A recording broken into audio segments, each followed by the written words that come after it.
रघुवीर रघुवीर मागच्या आठवड्यात सुमन कल्याणपूर अं, हे आपल्याला सोडून गेले. सुमन कल्याणपूरच्या आवाजानं जवळजवळ 2 पिढ्यांचं तरी पोषण केलेलं आहे. आणि माझी आणि माझ्या आधीची पिढी, माझ्या आधीच्या पिढीमध्ये सुमन कल्याणपूर गायला लागले. अं, आणि माझ्या सुद्धा शाळा क्लास सगळ्याची पहाट आहे ही सुमन कल्याणपूरांच्या गाण्यांनी सुरुवात झाली. अशा खूप सुंदर आठवणी. मुख्य म्हणजे भक्तिभावाला जो लागतो निर्मळपणा आवाजाचा, शांतपणा आणि खरी भक्ती प्रेमळपणा लागतो, तो सगळा त्यांच्या आवाजामध्ये होता. तर आपण पहिल्यांदा 2 गाणी घेणार आहोत की जी अतिशय प्रसिद्ध आहेत. आणि त्याचा अर्थ सांगायचं काही कारण नाही, ते अशोकजी परांजपे सारख्या माणसांनी लिहिलेली आहेत, कमलाकर भागवतांसारख्यांनी त्याला संगीत दिलेलं आहे. तर आपण ही 2 आपली अगदी पहाटेची गाणी म्हणून त्यांनी सुरुवात करूया. त्यातलं एक आहे देव माझा विठू सावळा, आणि दुसरं नाम आहे आदी अंती. दोन्हीमध्ये हा काय आहे, संत कवितांचा मराठी कवींवरचा जो प्रभाव आहे, गदी माडगुळकर असतील किंवा आमचे अशोकजी परांजपे असतील, यांनी नवीन पिढीच्या म्हणजे 20व्या शतकातल्या संत कविता लिहिल्यासारख्या कविता गाणी लिहिली. ते अतिशय उत्कृष्ट आहे. तर ह्या 2 सुमंतींच्या गाण्यांनी आपण सुरुवात करूया. मग तुकारामांचे 1-2 अभंग आपण घेऊया, आणि मग परत तुकारामांचा एक अभंग आणि नामदेवांचा एक अभंग असे सुमनताईंनी गायलेले आहेत. त्याच्यावर आपण आजचा सेशन संपवूया. तर आपण आता आधी सुमनताईंची पहाटेची गाणी त्यांनी सुरू करूया. 2 चार.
तरिले पतित तरिले पाषाण नामे तरिले पतित तरिले पाषाण नामे कोळी आसे दिधले मुनिपद जाण नाम जाळे संचेताचा पुरबळीवार आहे बुडत्याला नौका जीवनी आधार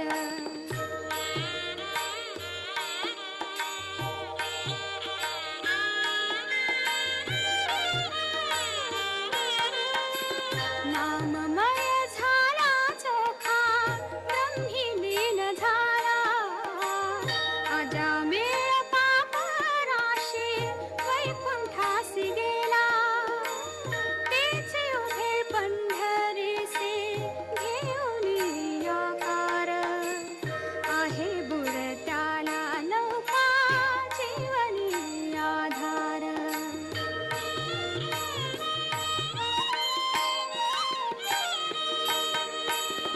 नाम जपो वाचा नित्य श्वासातही नाम नाममय हो देवा माझे नित्य कर्म नामाच्याच संगे लाभो प्रेम रे अपार आहे बुडत्याला नौका जीवनी आधार नाम आहे आदि अंते नाम सर्वसार आहे बुडत्याला नौका जीवनी आधार आहे बुडत्याला नौका जीवनी आधार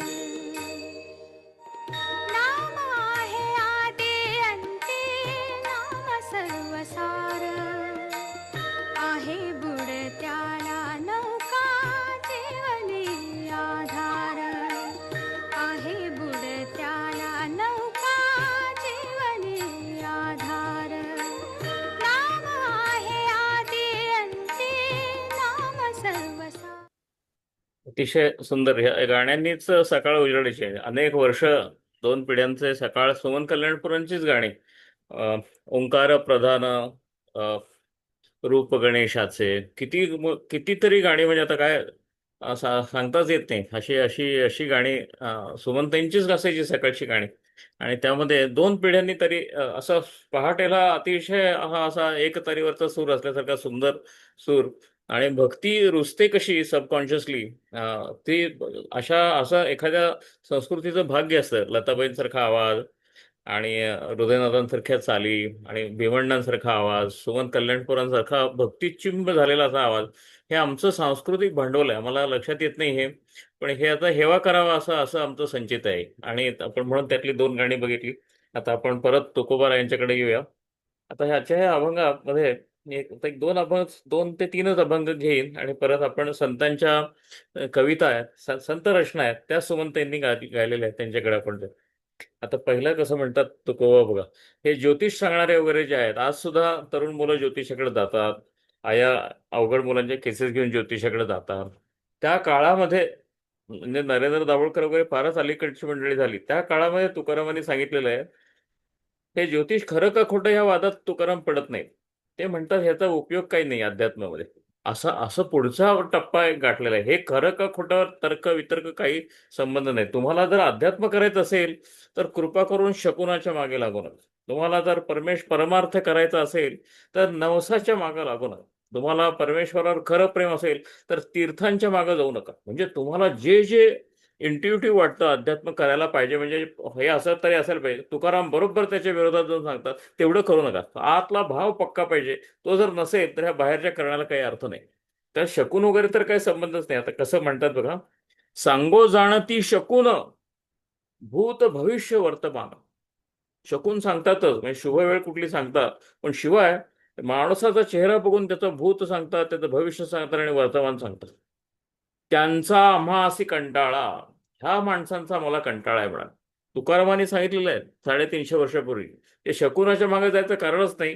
कारण का, सगळ्याच तुम्ही फक्त रामनाम घ्या, तुम्ही विठोबाचं नाव घ्या आणि चित्तामध्ये विठोबा ठेवा ठेवा. सर्व दिशा आणि सर्व काळ हे तुमच्यासाठी शुभच आहेत. हे तुकारामांनी किती अभंगांमध्ये सांगावं, काय त्याला काय गणतीच नाही. काही शुभ अशुभ बघू नका म्हणले, काही ही दिशा नाही ती दिशा, काही दक्षिण दिशावर आहे, काहीही नसतंय म्हणले. आहे विठ्ठल सगळीकडे आहे, अशुभ दिशा असेलच कशी, सगळीकडे विठ्ठल भरून राहिलेला आहे, असं सांगणारे संत आहेत. म्हणजे हे वैज्ञानिकतेचे पुढचे असे अशा अशा एक टप्पा गाठून पोचलेले असे संत आहेत. सांगो जाणती शकून भूत भविष्य वर्तमान, त्यांचा आम्हासी कंटाळा पाहो नावडती डोळा. यांचं दर्शन सुद्धा, यांच्याकडनं भविष्य ऐकायचं तर सोडाच म्हणले, यांचं दर्शन घ्यायचं सुद्धा मला घृणा येते, नको म्हणले. रिद्धी सिद्धींचे साधक, अहो काय काय जणांना रिद्धी सिद्धी प्रसन्न होतात आणि त्यांना सिद्धी प्राप्त होतात, मग ते लघिमा होतात, मग ते अणिमा होतात, मग त्यांचा शब्द खरा ठरायला लागतो आणि त्यांनी शाप दिलेले खरे ठरतात, त्यांनी वर दिलेले खरे ठरतात, काय गुप्त गोष्ट ते त्यांना कळते कुठे आहे ते, अशा सिद्धी त्यांना तयार होतात. रिद्धी सिद्धींचे साधक वाचा सिद्ध होती एक, काय सांगावं, अशा पद्धतीच्या सिद्धी, सगळ्या सिद्धींचा तिरस्कार केलेला आहे आमच्या संत परंपरेत. तुका म्हणे जाती, आणि कशी शिवी झाडली बघा त्यांना. हे म्हणले हे सिद्धीच्या मागं लागलेले, शकुनाच्या मागं लागलेले, भविष्याच्या मागं लागलेले.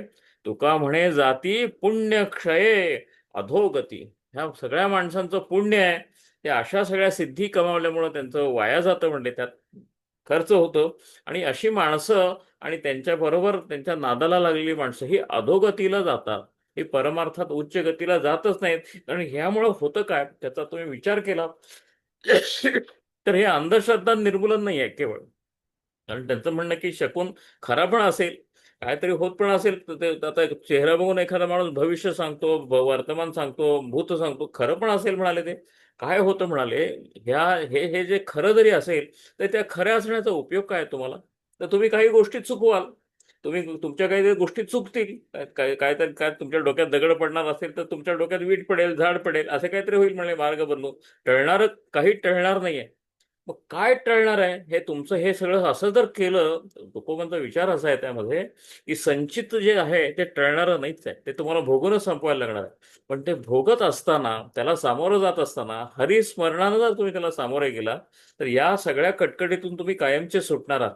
ही सुटकेचा जो जो जो संधी तुम्हाला मिळणार असते, हरिस्मरण करायचं आहे आणि समोर येणाऱ्या संकटाचा, सुखाचा काय असेल त्याला सामोरं जायचंय, ह्या अनुभवाला तुम्ही मुकणार आहात त्या ज्योतिषाच्या मागे लागून, की पुढं काय होणार, पुढचं स्टेशन कुठलं, त्याच्या पुढचं स्टेशन कुठलं, त्याच्या पुढचं स्टेशन कुठलं. अरे ह्या गडबडीमध्ये हा जो प्रवास हरिनामामध्ये करायचा आहे त्यालाच तुम्ही मुकणार आहात. आणि म्हणूनच तुम्ही अधोगतीला जाणार आहात. कारण प्रवासातच गंमत आहे, स्टेशनामध्ये गंमत नाही. ज्योतिषी तुम्हाला फक्त मागे येऊन गेलेली स्टेशन सांगणार आहेत, पुढे येणारी स्टेशन सांगणार आहेत, आत्ता कुठल्या स्टेशनला सांगणार आहेत. अरे मग स्टेशनांची जंत्री देऊन करायचंय काय, मला जगायचंय ना. स्टेशन टू स्टेशन हा जो प्रवास आहे तो हरिनामाच्या सहाय्याने करण्यामध्ये मुक्ती आहे, असं तुकाराम सांगतात. हा फार पुढचा विचार आहे. तुका म्हणे जाती पुण्यक्षय अधोगती.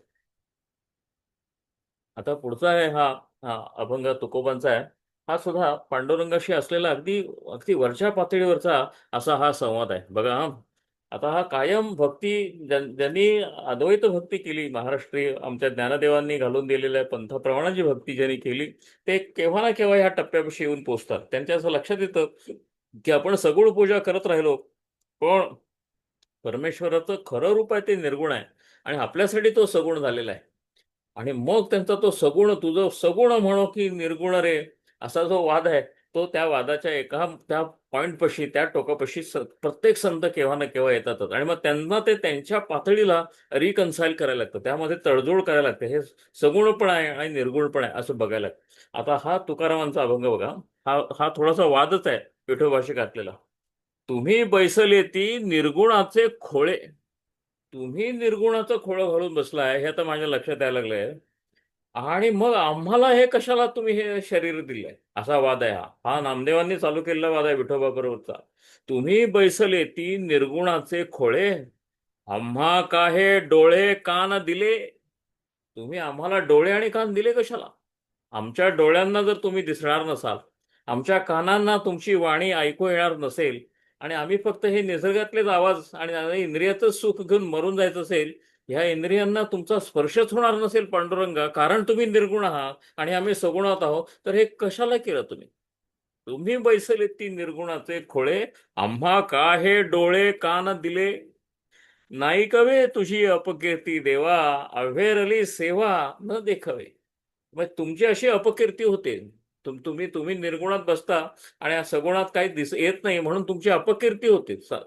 भक्ती ज्यांची कमी असते ते तुम्हाला शिव्या घालतात आणि आम्हाला ते सहन होत नाही. ही तुमची अपकीर्ती आम्हाला सहन होत नाही. आपुले पोटी तो राखेला वाव, आम्हासी का भाव अल्प दिला. राखेला वाव म्हणजे तुमचं पोट एवढं मोठं आहे, तुमचं हृदय एवढं मोठं आहे की अजामेळ पाप्यांना सुद्धा वाव दिला तुम्ही, अहो दुष्टांना सुद्धा वाव दिला. पांडुरंगा, आम्हाला का बरं जवळ करत नाही? आम्ही तुमचे भक्त, जवळ का करत नाही? आपुले पोटी तो राखेला वाव, आम्हासाठी का भाव अल्प दिला. तुका म्हणे दुःखी असे हे कळो द्या. तुम्हाला हे कळो द्या की आम्ही दुःखी आहोत.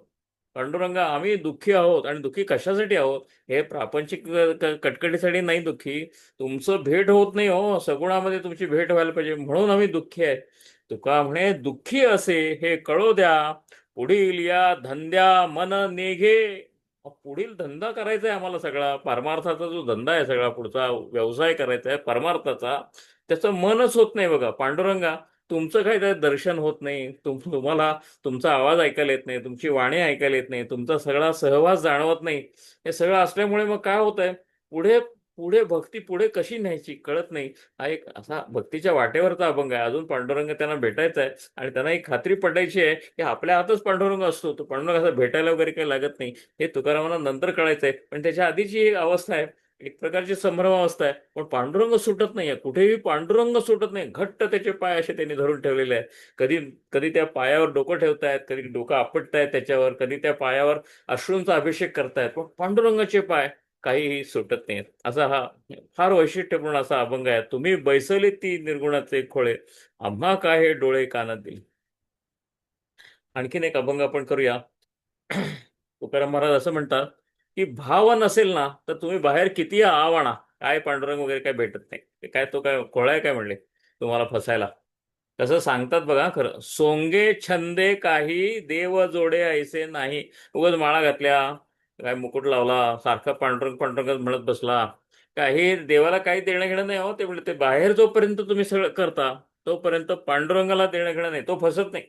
सोंगे छंदे काही देव जोडे ऐसे नाही, सारा अवघे गबाळ डोळ्या आडील पडळ.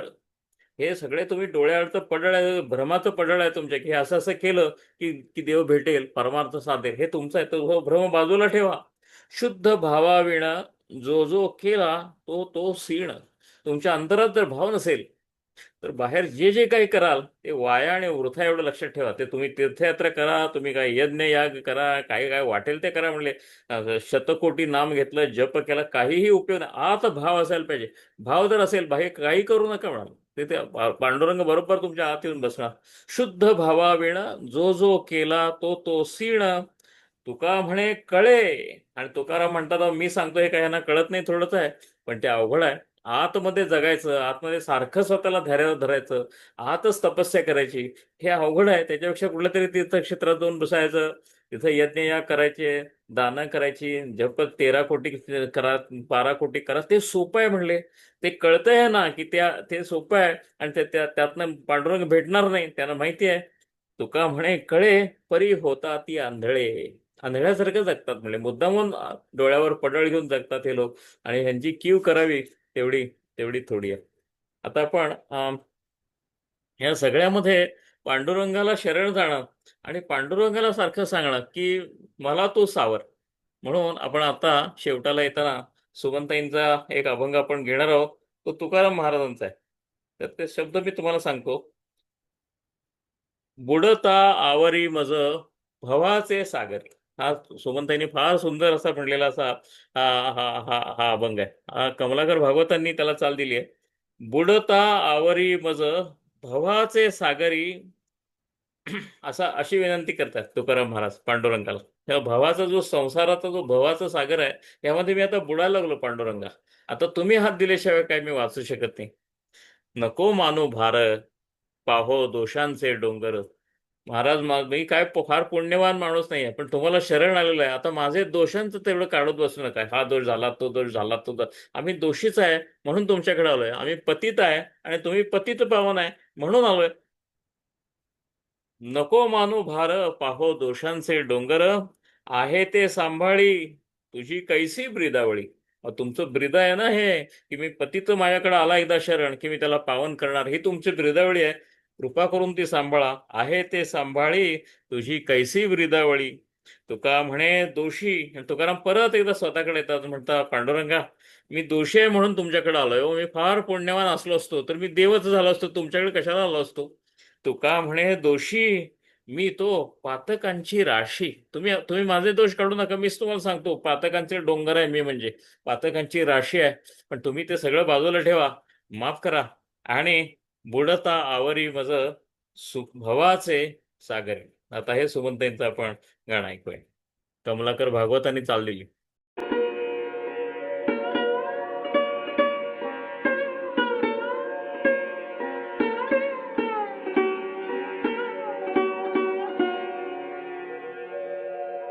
बुडता आवरी मज भावाचे सागरे, बुडता आवरी मज भावाचे सागरे, बुडता आवरी मज भावाचे सागरे, सागरे, बुडता आवरी मज भावाचे सागरे, बुडता आवरी मज.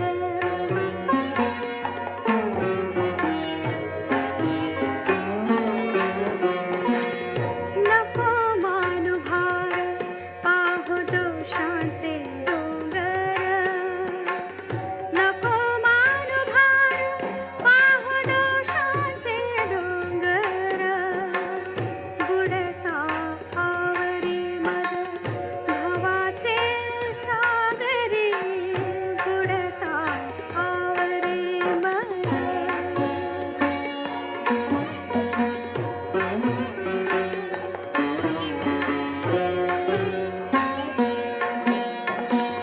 आहे ते सांभाळी तुझी कैसी ब्रिदावळी, तुझी कैसी ब्रिदावळी. आहे ते सांभाळी तुझी कैसी ब्रिदावळी, तुझी कैसी ब्रिदावळी. बुडता आवरी मज, बुडता आवरी, आवरी मज, बुडता आवरी मज.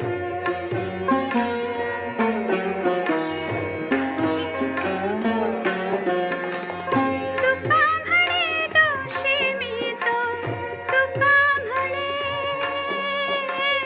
तुका म्हणे दोषी मी तो पातकांची राशी.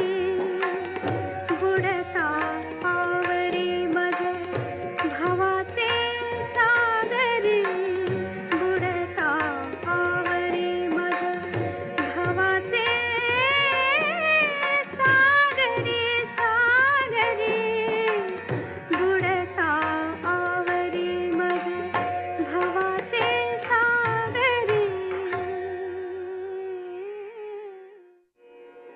आता शेवटचा जो अभंग आहे तो आपल्या नामदेवांचा आहे.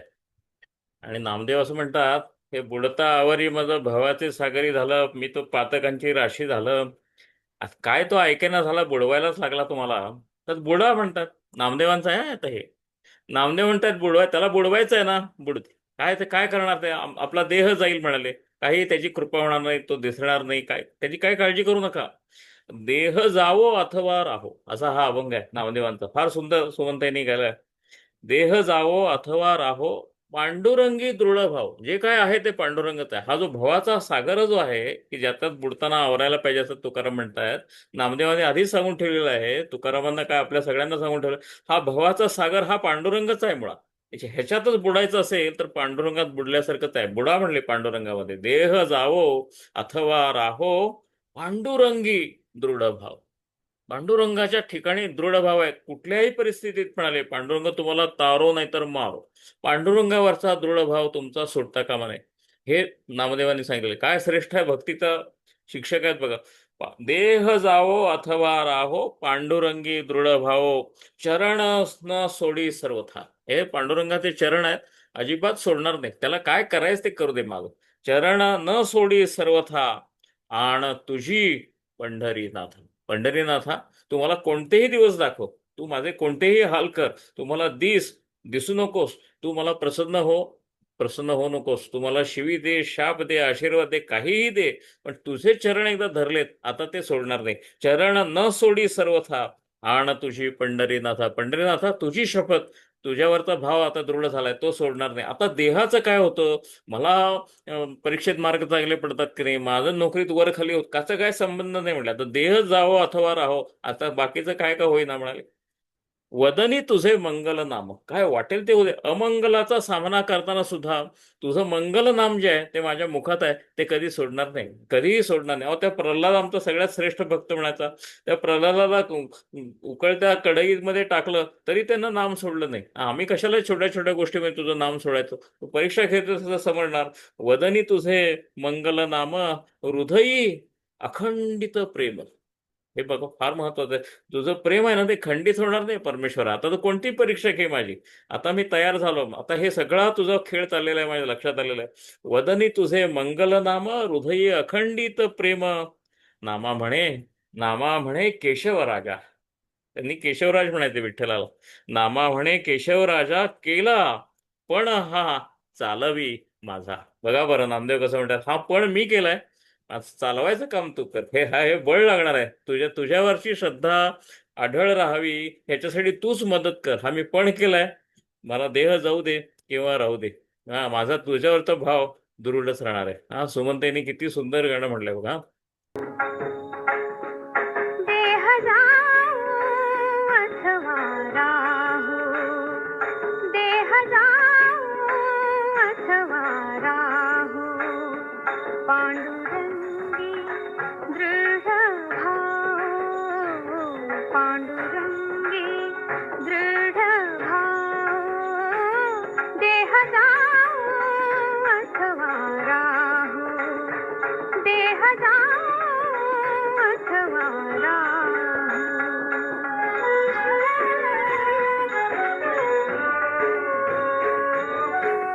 चरण न सोडी सर्वथा, चरण न सोडी सर्वथा, चरण न सोडी सर्वथा आण तुझे पंढरीनाथा, आण तुझे पंढरीनाथा. देह जाओ अथवा राहो, देह जाओ अथवा राहो.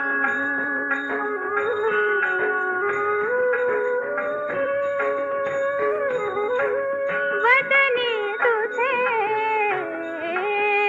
मंगल नाम, मंगल नाम हृदयी अखंडित प्रेम, हृदयी अखंडित प्रेम. देह जाओ अथवा राहो, देह जाओ अथवा राहो.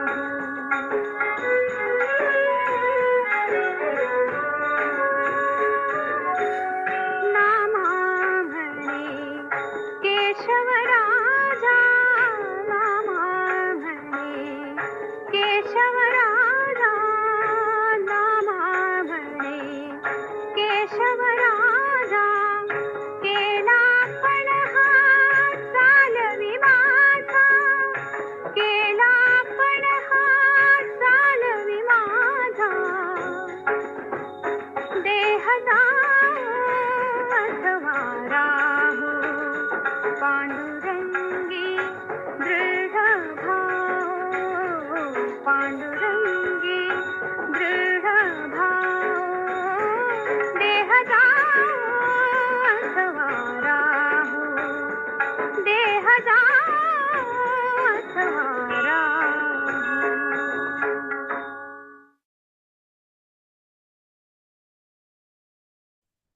आपण इथं थांबूया. जय जय रघुवीर समर्थ. जय जय राम कृष्ण हरी.